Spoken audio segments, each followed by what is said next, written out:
My name's Kristin Tilley. I'm Australia's Climate Change Ambassador.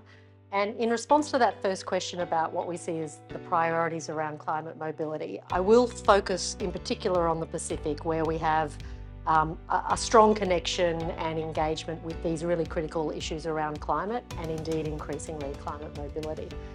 So we very much take our cue on the priorities of that region as they've expressed very clearly in a really important document called Pacific Regional Framework on Climate Mobility. And that highlights a couple of really important priorities.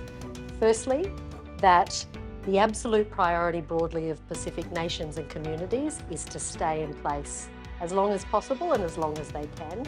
And so that really informs Australia that some of the priorities for our support are around building adaptive capacity for nations, particularly threatened by sea level rise, to stay in place as long as they can.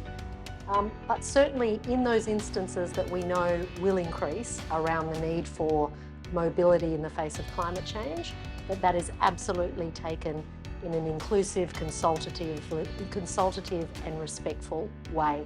Broadly, what is known as mobility with dignity.